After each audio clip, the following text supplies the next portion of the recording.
So independence arrived in 1960. Then there was a mutiny, then secession, and then Belgian troops turned Congo's freedom into almost a Cold War crisis.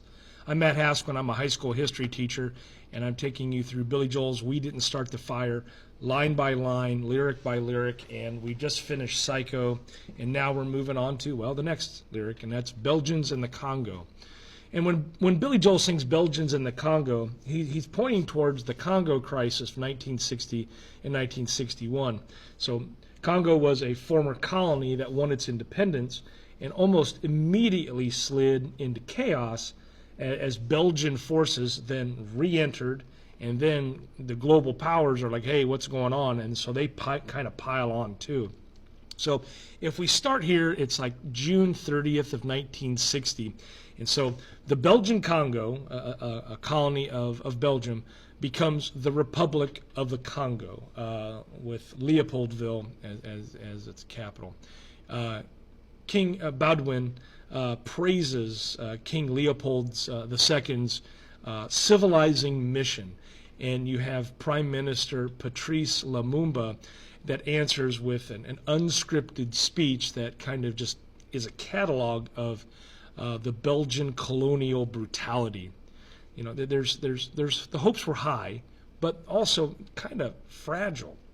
So several days later, you have the Force Publique, which was the National Army, and it mutinies over pay and then the white officers that are serving. Violence begins to spread, Europeans begin to flee, and Belgium then lands paratroopers to protect their nationals. But they also secure some mining zones. And then on July 11th, Moise Duchombe declares the mineral-rich province of Katanga to be independent, which was backed by Belgian miners and not the mining interests, I guess is what I should say, and then the Belgian government advisors.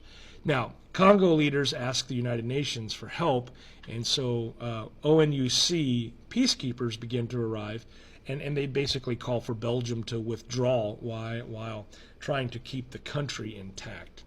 Now, you have power fractures developing in Leopoldville, and then President Joseph Kasavubu and the Lumumba split takes place.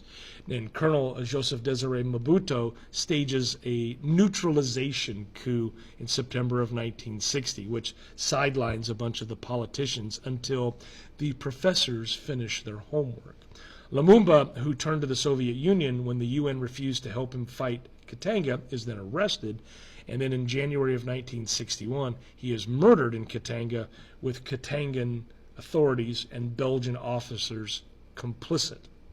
Now, the crisis then becomes kind of a proxy struggle. You have resources and borders on the ground, you have the superpower rivalry in the background, and then there's some UN peacekeeping forces that are caught in between. And while this lands in the song, because the reason why it lands in the song, the Belgians in the Congo, it captures this flashpoint where decolonization kind of meets the Cold War.